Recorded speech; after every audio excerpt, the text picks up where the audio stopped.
In the Soviet era, the term Iron Curtain referred to the symbolic and physical boundaries separating Eastern and Western Europe. But in 2025, the term is taking on a whole new meaning. Some key NATO members are planning on building a new Iron Curtain, a curtain filled with landmines.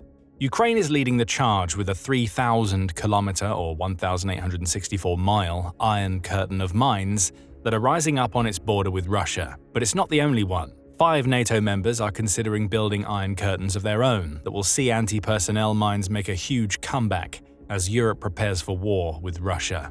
We'll start with Ukraine. On July 15th, Euromaidan Press reported that Ukraine has approved the suspension of the Ottawa Convention. We'll explain that convention in more detail later in the video, but it essentially bans the use of anti-personnel landmines against enemy forces. Ukraine has spent over 3 years fighting a country that disregards the convention entirely. Now it's planning to fight fire with fire by removing itself from the convention, albeit temporarily, so it can start using landmines again. Why? Well, Ukraine has a plan. It wants to line the entire 1,864-mile border it shares with Russia and Belarus with landmines that will make it incredibly difficult for Vladimir Putin's forces to cross safely into Ukraine. This is the new Iron Curtain. Only instead of walls and other border defenses, Ukraine plans to use explosive landmines to keep Russia's forces at bay. That's according to Roman Kostenko, who serves as the Secretary of the Parliament Committee on National Security in Ukraine.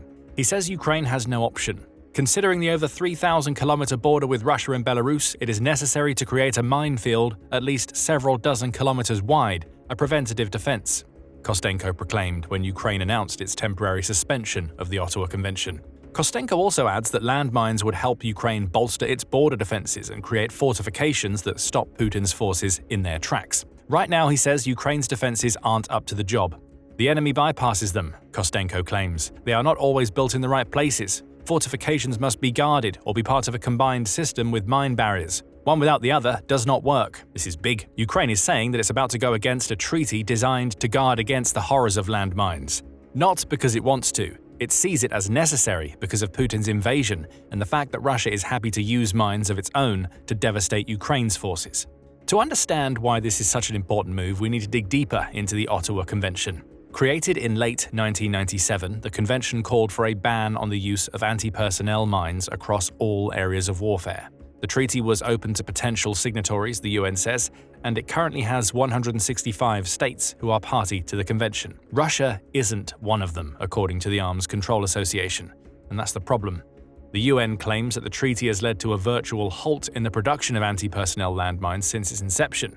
It's also paved the way for around 48 million stockpiled landmines to be destroyed, with all of the Ottawa Convention signatories having handed over their mines. The treaty also allows for support to be provided to those who've been injured by anti-personnel mines. Plus, it provides mechanisms for the removal of these types of landmines from the land of nations that signed up. So the concept behind the Ottawa Convention is simple. Get rid of all anti-personnel mines in the world so they can no longer be used to kill and maim during warfare. That's all well and good, except for the fact that Russia isn't a signatory and has been happily using landmines to wreak havoc in Ukraine. For over 3 years, Ukraine has dealt with this problem while still abiding by the prohibitions put forth by the Ottawa Convention. Now, it's had enough. Ukraine's withdrawal from the treaty paves the way for it to build a new Iron Curtain of mine-based defenses it can use to defend its territory from Putin's invading forces. That would be huge news on its own. But the curtain gets bigger. Ukraine isn't the only European nation that's pulling out of the Ottawa Convention. There are 5 others that are in the process of leaving: Finland, Poland, Lithuania, Estonia, and Latvia. Along with Ukraine, those 5 nations, which are all NATO members, are in the process of taking formal steps to remove themselves from the Ottawa Convention. That opens the door for the new Iron Curtain to extend far beyond the borders Ukraine shares with Russia and Belarus. Soon, we may see hundreds of miles of uninhabited border regions being laced with anti-personnel mines. The question is simple: why? Well, according to United 24 media, the 5 NATO states are withdrawing from the Ottawa Convention because they have serious concerns about what Russia is doing, both within their countries and near their borders. The moves made between March and June 2025 come as regional governments cite an increasingly threatening security environment, following Russia's full-scale invasion of Ukraine in 2022, United 24 says. As for Ukraine, its reasoning is simple. It's been fighting an unfair war for over 3 years. That's according to the country's foreign ministry, which released a statement on June 29th in which it said, We emphasize that at the time of Ukraine's signing and ratification of the Ottawa Convention, such circumstances did not exist and could not have been foreseen. As a result, Ukraine has found itself in an unequal and unjust situation that restricts its right to self-defense, as enshrined in Article 51 of the United Nations Charter. For Ukraine, it's all about self-defense. For the other 5 nations that are withdrawing, building a new Iron Curtain is about preparation, and all 5 have very good reasons to want to prepare. Starting with Finland, that nation has spent the last few months observing as Russia builds up troops and revitalizes old military infrastructure near its border. In May, The Guardian reported that Finland was preparing for the worst with Russia as it finished construction on the first 22 miles of a planned 124-mile fence that is supposed to protect the most vulnerable parts of the border Finland shares with Russia. That fence won't cover the entire border, and it certainly won't be enough to stop Russia if Putin decides to invade. The fence is being erected at a time when Russia is constructing new military infrastructure, including rows of tents, fighter jet shelters, and military vehicles near Finland. The country's head of strategy for its defense forces, Major General Sami Nurmi, outlines the problem. They are changing structures, and we are seeing moderate preparations when it comes to building infrastructure close to our borders, meaning that they will, once the war in Ukraine hopefully ends, start to bring back the forces that have been fighting in Ukraine, especially land forces, Nurmi says. They are doing it in phases. I would say it's still moderate numbers. It's not big construction, but in certain places, building new infrastructure and preparing, bringing new equipment in. The build-up may not be big right now, but it's something for which Finland has to prepare, and being able to use landmines would offer much more protection than a fence that doesn't cover the entire border it shares with Russia. Over in Lithuania, there are also plenty of signs of Russian aggression for which the country wants to prepare. The Baltic state was once part of the Soviet bloc, and it wants to do everything in its power to avoid falling under Russian control again, yet it too has observed a Russian presence far too close to its territory. Most recently, May 16th brought with it a report that Lithuania observed Russian reconnaissance activity near its territory during a NATO exercise named Iron Wolf. Putin sent one of his country's aircraft to fly close to Lithuania both to watch the exercise and deliver a warning to the Baltic state that Russia always has eyes on what it's doing. United 24 says that the aircraft flew into Belarusian airspace to watch, leading the Inspector General of the German Bundeswehr, Carsten Breuer, to denounce the incident as another indication that Russia presents a massive threat to regional security. Landmines aren't doing much to stop Russian aircraft. That's not the point. Like Finland, Lithuania is worried about a future Russian invasion. Incidents like Russia sending spy planes close to its territory only add to those concerns. For Lithuania, withdrawal from the Ottawa Convention will allow it to prepare in case Putin launches an invasion from Belarus similar to the one he launched in Ukraine. Lithuania isn't the only Baltic state that's worried about Russia. Latvia is preparing for a bad scenario, according to a May 24th Radio Free Europe report. That report reveals that Latvia is investing over $350 million over the next 5 years into a border fortification project that involves the erection of fences and similar measures to prevent a potential Russian invasion. Kasper Lasdins, who is a senior engineer in Latvia's armed forces, explains what the country is doing. "We plan to dig anti-tank ditches along the border, as you see here now, then strengthen them with dragon's teeth," he says. "But each region will have its own solutions. We plan to use not only state resources but also attract civilian companies." Checkpoints are already in place, and there's a bustling highway leading into Latvia directly from Moscow, which the country knows that Putin may use as a potential invasion point. Latvia has already faced problems with Russia's hybrid warfare tactics in the past. It erected a fence at the Terahova border crossing back in 2019 to stop the flood of illegal migrants Russia was sending to the country. Anti-personnel landmines would make the border defenses Latvia is creating even more fearsome. Over in Estonia, there are also plenty of problems with Russia. In May, TVP World reported that Estonian authorities claim to have unveiled a plot that saw local pro-Russia politicians collaborate with Putin's military intelligence team to launch a plot.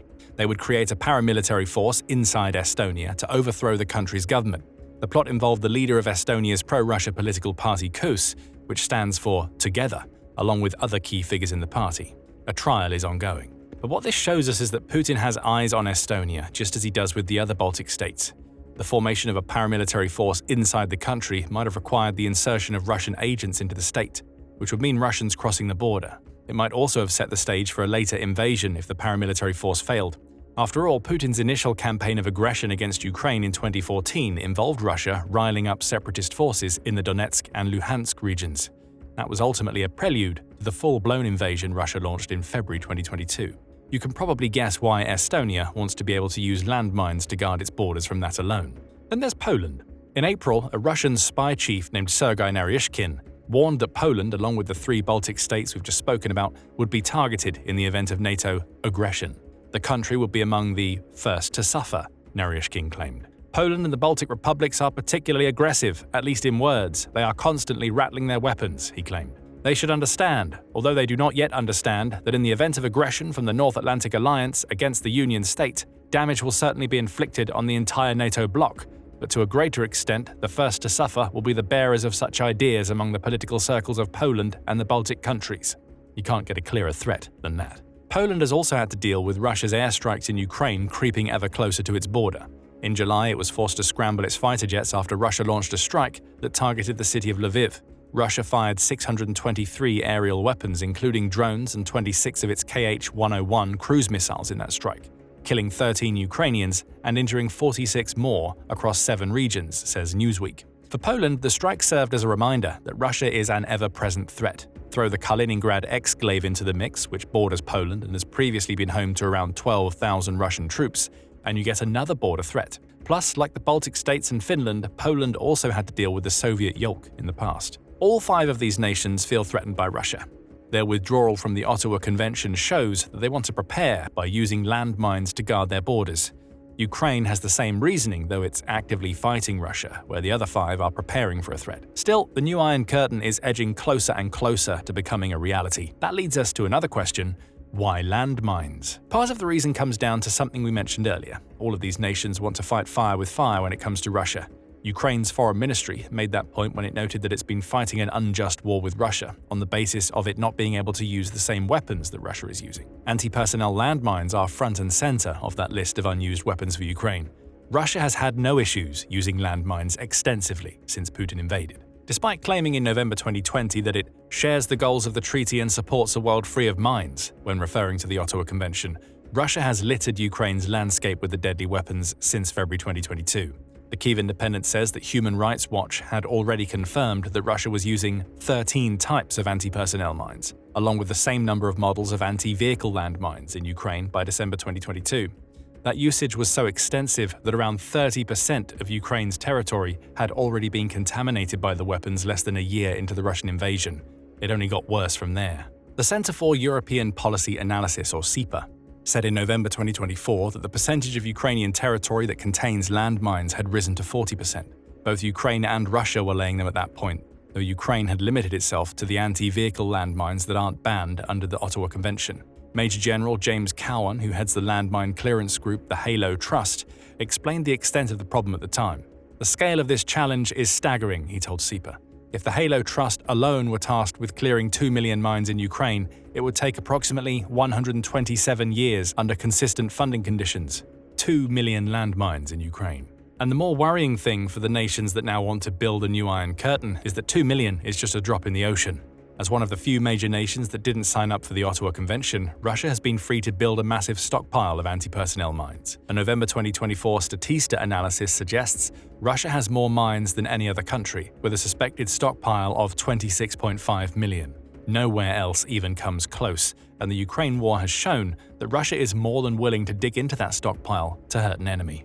The Iron Curtain is a logical response. If Russia is going to use anti-personnel landmines to such a massive extent, Ukraine and the other 5 countries withdrawing from the Ottawa Convention will say they should be able to do the same. From a strategic standpoint, withdrawal from the Ottawa Convention offers the 6 nations in question access to the only weapon that can counter Russia's heavy use of mines. United 24 also points out that there is a massive amount of area the 5 countries outside of Ukraine need to cover to protect themselves against a Russian invasion. More than 2,150 miles of heavily forested and sparsely populated border lies between Finnish Lapland and Poland's Lublin province, the outlet says, and much of that land is vulnerable to a Russian invasion. The creation of an Iron Curtain stretching across that entire region would at least force casualties onto Russia if it attempted to invade. It would also slow Russia down long enough for the NATO nations to prepare their internal defenses. Both Lithuania and Poland are already moving toward lacing their border regions with mines as part of the East Shield project, Pravda reported in March. The Lithuanian Defense Ministry even said as much in a statement proclaiming, Following Poland's example, the border of the northeastern flank can be reinforced with several levels of fortifications, including, but not limited to, anti-personnel mines and anti-tank mines. We also have to consider the cost implications, or more accurately, the low cost of using anti-personnel mines when compared to other border defense mechanisms. The NATO allies that have withdrawn from the Ottawa Convention can also argue that anti-personnel mines provide a cost-effective deterrent in the absence of artillery, soldiers, and other vital resources. While Poland has built a powerful military over the last few years, the Baltic states, even collectively, would struggle to contend with even a partial Russian invasion. If they can spend very little in return for a massive deterrent, they will see that as a net win. There's only one thing that might stand in the way of the creation of a new Iron Curtain laced with mines: procurement. The reason why Russia has been able to use anti-personnel mines to such a massive extent in Ukraine is that it hadn't signed up to the Ottawa Convention. That's why it has a suspected stockpile of approximately 26.5 million. Russia hasn't prohibited itself from building the mines. The same can't be said of the nations that are now leaving the convention. Plus, those nations have to deal with the fact that practically all of their allies are signatories who won't have any anti-personnel mines to sell or donate to them. Army Technology noted this problem in a June piece, pointing out that few nations that support the NATO allies don't make near to enough landmines needed to create an Iron Curtain. That's especially the case if that Iron Curtain is going to more than double in size from the one Ukraine wants to create to a curtain that also covers Finland, Lithuania, Latvia, Estonia, and Poland. South Korea has a few 100,000 landmines it could offer, though it doesn't produce them anymore and may prefer to keep those mines as a deterrent to North Korea. Statista says that the US also has a suspected stockpile of around 3 million anti-personnel mines. It also isn't a signatory of the Ottawa Convention, creating a potential route to the procurement needed to build the new Iron Curtain. Lithuania has taken a different approach. Army Technology says that it has dedicated $937 million to landmine procurement already. Some of that money may be spent on building domestic production facilities that would allow it to make its own anti-personnel mines. Procurement is a challenge to be confronted in the future. Right now, 6 nations choosing to leave the Ottawa Convention tells us that the prospect of an Iron Curtain filled with mines is a very real prospect for Europe's future. In Ukraine alone, that curtain could stretch for 1,864 miles. If the 5 NATO allies that are also leaving the convention cover their entire borders, the Iron Curtain could end up being a 4,000-mile deterrent designed to stop a future Russian invasion in its tracks. And it's not just the prospect of an Iron Curtain that will be worrying Putin. One by one, Ukraine is burning the burgeoning Russian drone empire to the ground, limiting Putin's options for his aerial offensives. Find out more in our video, and remember to subscribe to The Military Show for more coverage on how Europe is preparing for future Russian aggression. Thank you as always for watching.